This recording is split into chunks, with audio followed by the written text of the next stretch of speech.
adanya kompresi dari atas atau jungkel ya, guling jatuh dari tangga. Hati-hati nanti jatuh. Di sana ada orang juga loh. Ya, kemudian nanti patah biasa. Nah, kita bisa memberikan pertolongan pertama dengan teknik namanya butterfly. Kita memberikan pertolongan dengan menggunakan perban elastis. Biasanya korban itu disuruh duduk ya, karena kan korban pasti sadar kalau misal masih sadar. Kursi nggak ada ya? Ada nggak? Mas coba ada di situ ada.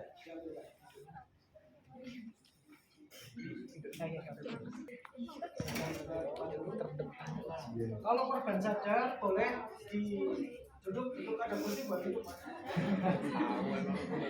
Korban disuruh relax ya, sambil kita motivasi, edukasi teknik-teknik untuk mengurangi nyeri. Biasanya dengan apa? Nafas dalam.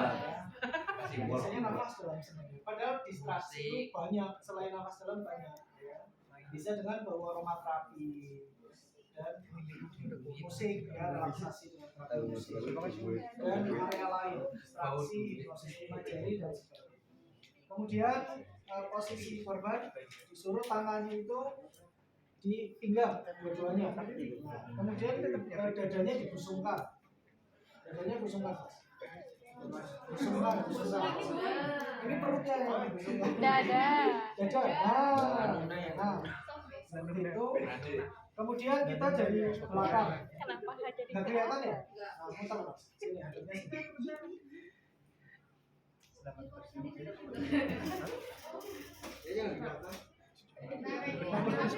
Ini aja kalau udah kamu hadapnya sini yang penting. Duduk.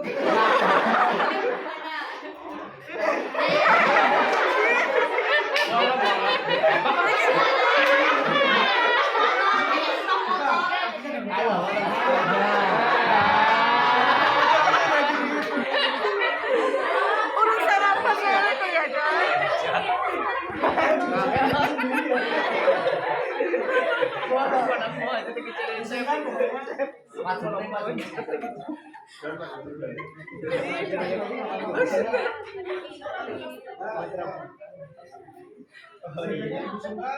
kita dibagi dua elastis. Kalau nggak ada perban elastis bisa pakai yang panjang terserah apa ya.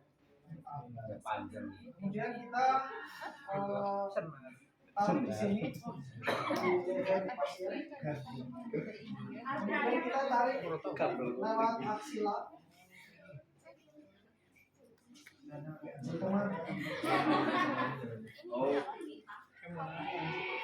Kemudian kita masukkan. Ini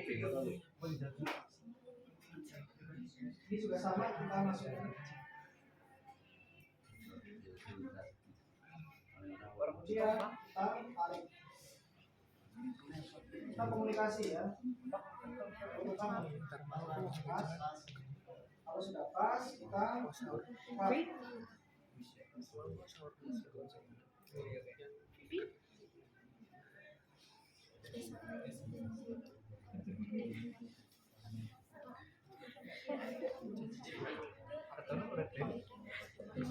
Enggak.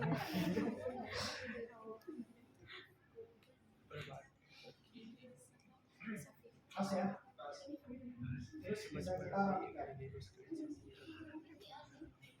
tarik.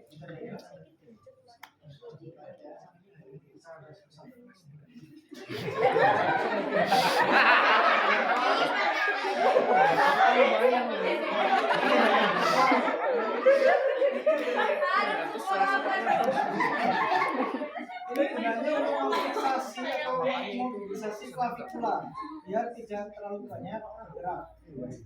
Dan pasien setelah ini boleh disuruh tiduran atau posisi yang nyaman, bebas. Mau posisi apa? Sambil dibawa ke fasilitas kesehatan yang terdekat. Paham ya? Butterfly? Udah kelihatan Pak. Kalau itu nggak bisa, Bang.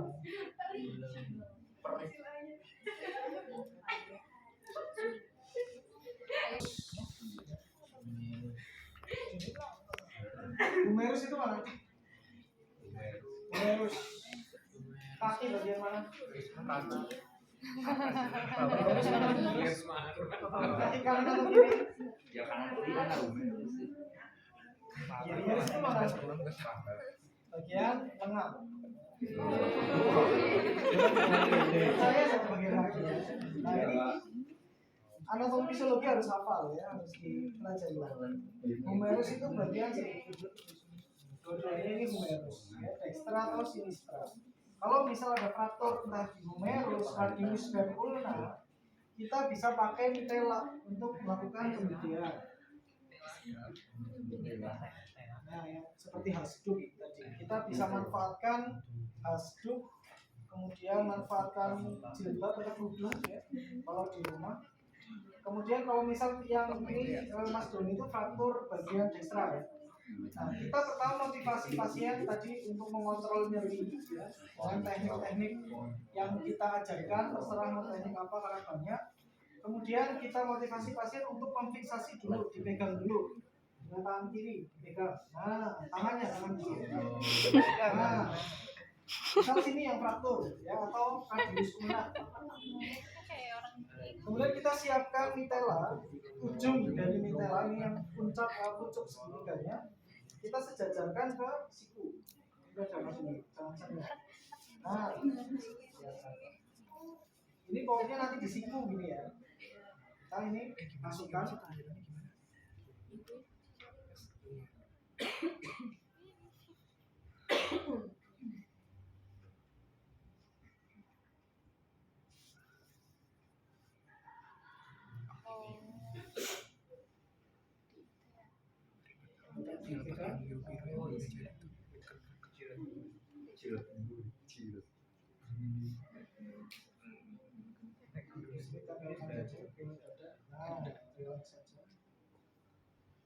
Segini nyaman atau kurang tinggi?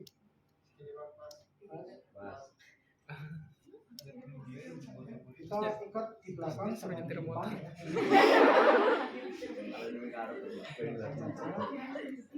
Nyaman ya? Kalau kencang nggak? Kita ikat. Nah, ikatnya ikat hidup ya. Nah, sudah nyaman ya? Ini koleksi lepas sambil diajari teknik tadi mengurangi atau mengontrol nyeri. Nama teknik ini adalah arm sling. Ada satu teknik lagi yang mirip ya. Kita butuh satu alat bidai kalau memang radiusnya dia yang fraktur. Kalau ini kan radius ulna, humerus maksudnya sih. Humerusnya fraktur. Kalau ini biasanya radius dan ulna yang fraktur. Kalau humerus kita bisa pakai alat bidai yang kecil, ada yang pendek. Nah, kita cari bidai yang ukurannya sesuai. Kalau ini kan nggak sesuai ya. Harusnya pakai yang lebih pendek lagi, sesuai ukuran humerus ya sampai sini. Ini kemudian nggak apa-apa pakai ini ya. Misal ini sesuai ukuran, coba dipegang. Nah, kita tambahkan ikatan. Pakai yang panjang.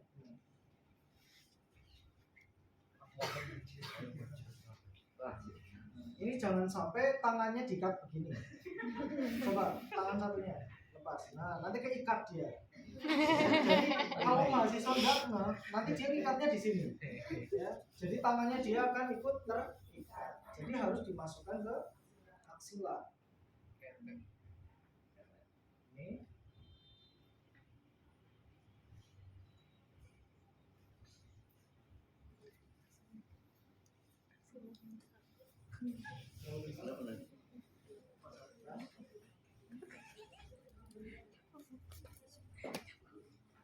Terus kita ambil satu lagi, kita ikat di atasnya.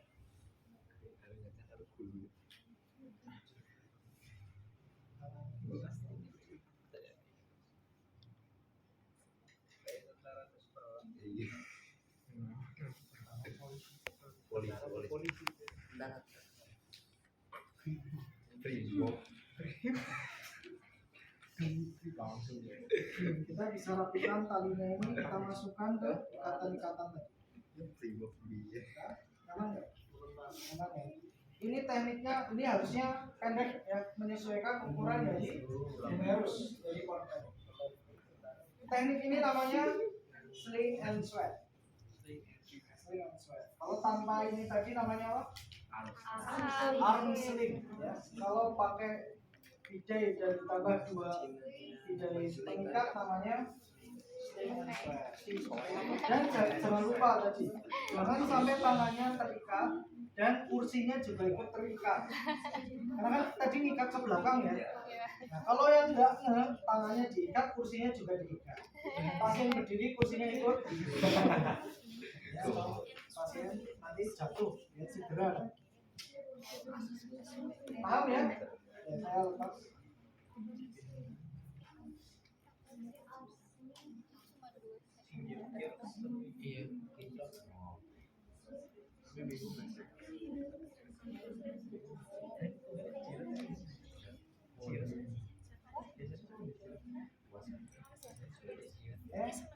Terus terakhir kita coba lakukan pembedaan pada kasus fraktur femur ya, pada kaki sambil berat. Saya butuh 2 probandus lagi laki-laki.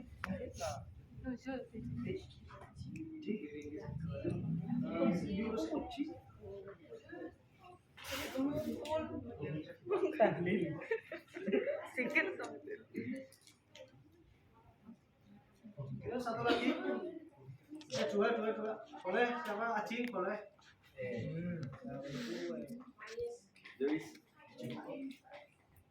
Satu lagi.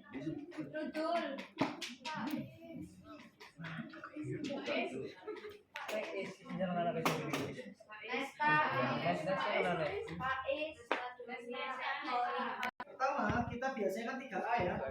Amankan diri sendiri, amankan lingkungan. Nah, untuk melakukan pembedaan, kalau misal ada korban kecelakaan, meskipun kita sudah melihat misal ada patah tulang terbuka, kita tidak langsung melakukan pertolongan. Tapi kita harus berdasarkan prinsip A, B, C, D, E. Cek dulu RW-nya. Itu masalah itu nanti di bagian mana? Kalau ada patah tulang masuknya A, B, C, D atau E? Bagian mana? Patah tulang masuk ke bagian mana? A, B, C, D atau E? A, B, D. Masuk ke bagian RW? Atau kemana? Bagian mana?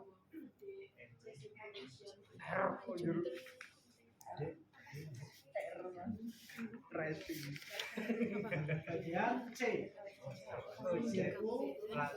Circulation, airway, breathing, circulation, disability, exposure. Nah, untuk fraktur, dia akan masuk ke sirkulasi karena akan mengganggu perfusi darah, akan mengganggu aliran darah masuknya ke sirkulasi. Kita tangani airway dulu, kalau misalnya ada sumbatan kita clearkan. Kemudian kalau sudah clear pindah ke B, breathing, ada sesak nafas atau tidak. Kalau ada sesak nafas penyebabnya apa, ditangani dulu. Kalau kita sudah pasang oksigenasi sudah tidak sesak, berarti sudah clear. Tapi kalau kita pasang oksigenasi sampai mengganti NRM, RM 15 LPM masih sesak, berarti ada penyebab lain. Cari penyebab lain. Buka bajunya, cek dadanya, ada trauma enggak, ada patah tulang corak enggak, dan lain sebagainya. Kalau sudah clear, sudah ditangani, kita pindah ke C. Nah, di C ada fraktur. Ya, cek dulu akralnya, nadinya, dipalpasi. Ya, takikardi enggak, akralnya dingin atau hangat, untuk mengetahui tanda-tanda adanya shock, hipovolemik atau tidak. Kalau ada, berarti masalahnya pasti dari fraktur. Kalau tidak ada fraktur, kita sudah cek nadinya takikardi, akralnya dingin, berarti ada masalah perdarahan di tempat lain. Ada tanda-tanda shock hipovolemik, ditandai dengan tadi takikardi, akral dingin, kemudian hipotensi biasanya ya kan, pasien penurunan kesadaran, kemudian warnanya ini sudah kebiruan pada perifer karena kekurangan cairan. Kalau sudah cukup lama waktunya. Nah, tapi kita bisa lihat dari nadi, hipotensi dan akral dari situ. Sudah mengarah kita curiga adanya shock hipotermia. Kalau ada faktor terbuka berarti pasti sumbernya dari situ. Salah satu penyebabnya belum. Tapi kemungkinan ada penyebab lain juga, ya kan? Tapi yang terbuka ini kita tangani dulu. Misal di fraktur femur berarti. Nah, pertama kita sudah lakukan seperti itu 3A, cek respon, Pak. Kalau nggak sadar matanya tertutup kita cek respon. Pak, buka matanya Pak. Nah, bisa ya. Kalau enggak berarti kita cek dengan aku. Kalau matanya sudah terbuka berarti alert ya. Pasien waspada. Kalau misal matanya tertutup, kita panggil, Pak buka matanya tanpa kita sentuh. Ya biar jelas. Karena yang sekarang kan banyak cek GCS saja, Pak buka matanya Pak buka. Dan rata-rata kan semua pasti seperti itu. Tapi itu keliru sebetulnya. Karena GCS kan kita harus melakukan satu stimulasi untuk mengecek kondisi pasien. Karena kalau misal Pak buka matanya, mata pasien terbuka. Nanti kita bisa menyimpulkan ini mata pasien terbuka karena panggilan atau karena kita tepukan kita. Paham nggak? Sadar nggak itu keliru? Sadar ya. Selama ini kan teman-teman pasti seperti itu. Ya nggak? Di rumah sakit Pak buka matanya, Pak ya nggak? Kalau terbuka, oh ini GCS segini, itu kan langsung tahu GCS-nya. Tapi kita tahu mata pasien terbuka karena kita panggil atau kita stimulasi nyerinya. Kan ambigu. Paham nggak maksudnya?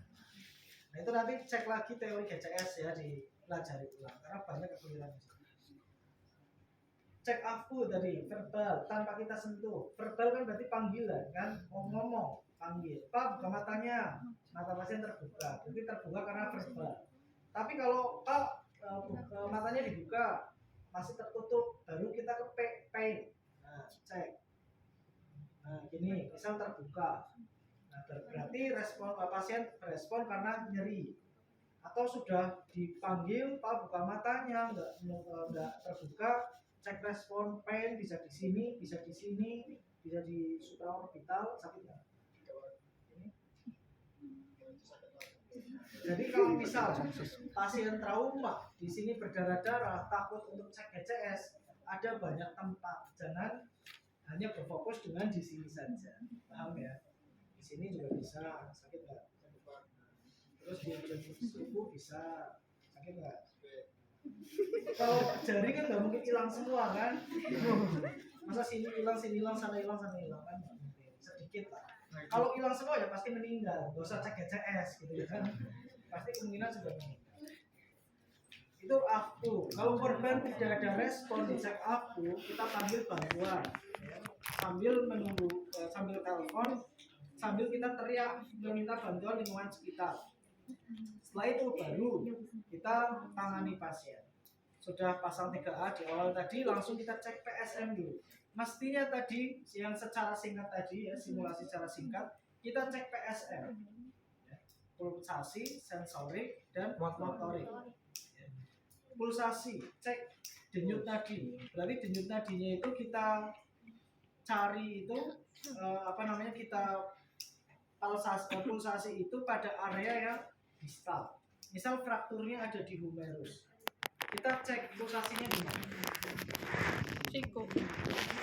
Sini boleh ya, atau di sini juga boleh. Kan nggak mungkin kita cek di sebelah sini pulsasinya, ya kan? Kalau misal di fraktur femur dextra kita cek di mana pulsasi? Kan nggak mungkin di tangan. Yang fraktur aja kaki, paham nggak maksudnya? Nah, ceknya di mana berarti? Bawah mata kok. Namanya apa? Brasial. Dorsalis pedis. Iya. Apa? Coba cari. Bukan di situ, punggung kaki. Cari sekitar sini. Cari di dorsalis pedis ya, di raba pulsasinya. Raba nggak? Yakin? Oh ya. Karena mukanya kurang meyakinkan. Oh ya, bercanda loh ya. Dorsalis pedis di raba. Kita identifikasi nadinya itu lemah atau kuat, ya. Kemudian denyutannya tadi kuat atau lemah. Kemudian frekuensinya berapa? Tadi hipotensi atau hipotensi, takikardia atau bradikardia. untuk mengetahui tanda-tanda shock terjadi atau enggak. Dan kita bandingkan sama kaki yang normal. Kita bandingkan. Itu pulsasi. Sensorik berarti kita cek ininya, sensoriknya seperti dicubit ya, dikasih stimulus digelitik gitu ya, kakinya dipegang. Ya, cek sensorik. Sensoriknya dicek. Gelitik. Ya, terasa enggak? Terasa, terus dicubit. Ya. Biasanya kalau ada fraktur, biasanya berarti ada penurunan sensorik, penurunan fungsi, tidak terlalu terasa, ya. Atau malah kesemutan, merasa kesemutan biasanya. Itu sensorik. Dan kita bandingkan sama yang kaki normal sama. Kita bandingkan lebih terasa yang mana, ya. Antara kaki kanan dan kaki kiri. Terus motorik kita suruh instruksikan, kita gerakan telapak kakinya. Coba Mas Joni, telapak kaki digerakkan, berat atau gampang atau susah? Gampang. Terus jari-jari kaki. Oke, bisa. Kalau pada pasien yang ada fraktur kemungkinan akan kesulitan dan kemungkinan juga tidak bisa karena ada nyeri di situ. Untuk menggerakkan yang bagian distal kan pasti melewati femur ya, dan pasti nyeri. Jadi dia memilih tidak mau menggerakkan. Guys. Bandingkan juga sama yang kaki yang normal. Sudah cek PSM, sudah kita kaji seperti itu, langsung kita berikan pertolongan. Kita sesuaikan prinsip tadi, kita harus cari bidai yang seukuran dengan pasien. Coba diukur. Pas nggak? Melewati 2 sendi ya. Pas ya. Oke. Kemudian satu lagi cari, kemudian kita pasang buat ini. Pedaling namanya atau bantalan. Gunanya untuk apa? Menyelamatkan yang 1% ya masa depannya dia di sini. Dikasih bantalan. Masa depan. Bahaya nanti kalau nggak ada bantalannya ya cedera. Risiko ya. Nama desu ya. Masa depannya suram. Itu kasih pedaling. Nah kemudian selanjutnya kita siapkan tali ya. Tenang bro. 3. Boleh yang panjang. Kalau yang pakai yang itu kan terlalu pendek nanti yang kayak hidup. Ya. Kita pilih yang dari pasmina, mirip-mirip pasmina kan panjang untuk mengikat atau selindang. Nah, kalau yang ini kan dia pendek untuk mengikat sulit nanti. Apalagi pasiennya misal dia berbobot ya, butuh diameter yang lebih besar ya atau panjang. Nah, untuk memasukkan saya kasih contoh dulu. Untuk memasukkan kita bisa memanfaatkan dari bidainya sendiri. Kita masukkan talinya itu melewati bawah patella, bawah tulang lutut itu kan ada kayak space ya. Iya.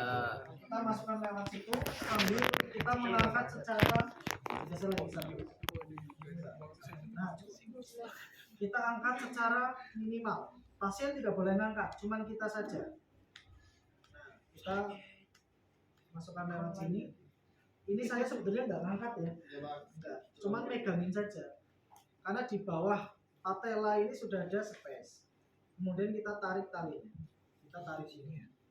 Nah, kemudian kita salah satu kita panjangkan boleh.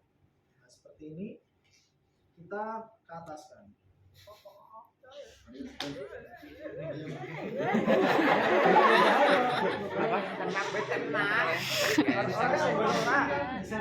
Aman, masa depannya aman. Aman.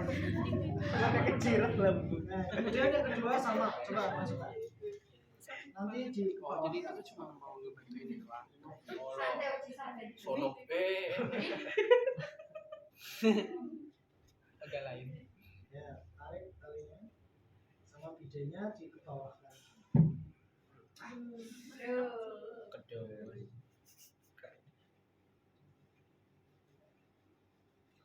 Nyeri. Ya. Kalau yang bawah kita tarik ya gini aja bawah. Terus satu lagi. Tulang 2. Ya. 3. Ya biar dia ada gunanya. Kasihan dia cuma duduk di pojokan. Ya.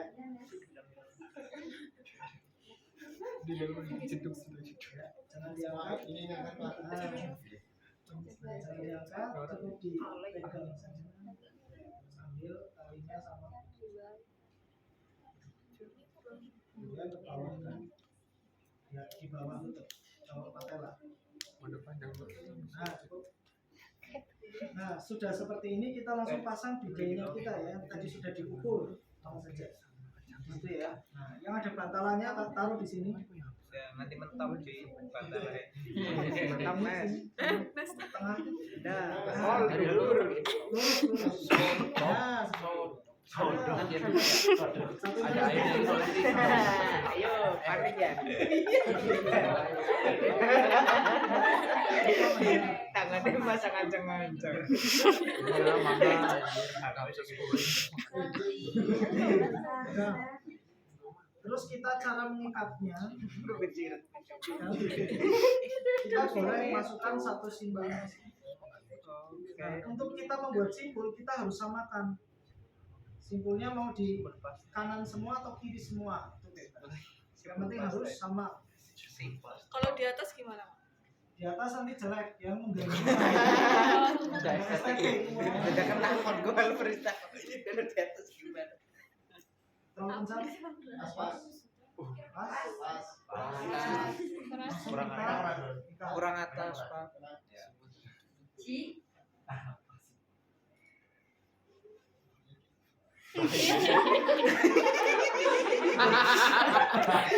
Lepas. Ini udah seru banget. Terus ini ikat sama simpul di sini kanan. Ambil salah satu. Wis dono apa jadi ceklik. Ayo jadi ceklik sama buru. Kalau misal ada frakturnya di sini kita nggak boleh memfiksasi di atas frakturnya. Oh iya. Terus nggak boleh kita memasukkan tulangnya dengan tangan kita, biarkan saja. Jangan dimasukkan. Terus lanjut.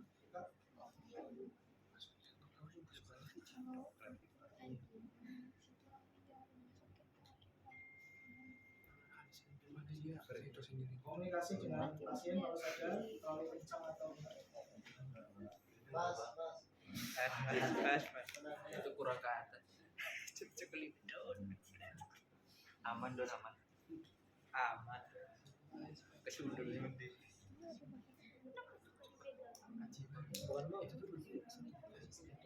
Connect.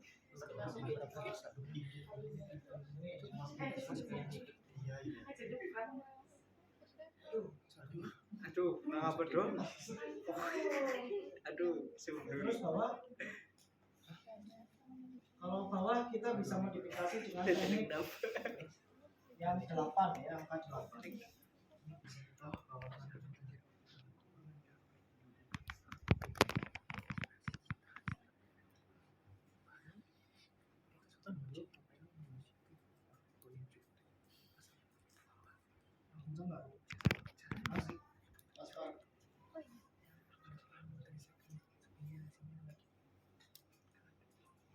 Nah, kita bisa dengan teknik angka 8. Kita telapak kakinya fiksasi juga.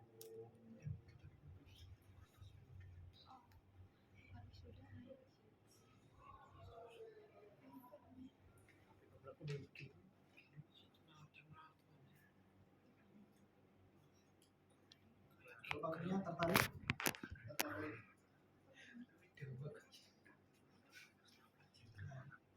Biar kalau misal dia ada fraktur kan dia biasanya males gerak ya. Dan nanti biasanya dia jatuh ke sana ke depan. Nah ini untuk menyangga biar nggak terlalu banyak dengan teknik dari kata angka 8. Nah setelah selesai cek PSN lagi, ya. Pulsasi cek coba. Mas apa? Khairul? Mesta ya Mas Mesta. Saya bikin apa sendiri. Cek pulsasi di mana? Pulsasi namanya apa? Pedi. Dorsal pedi. Sini. Sari. Kita tetap bandingkan juga dan kita nanti tanya pasien terkait sensorik motorik. Sudah temu, misal sudah kelamaan nanti nunggu ketemu, terus satunya dibandingkan. Terus sensorik, cek sensorik, rasa, kemudian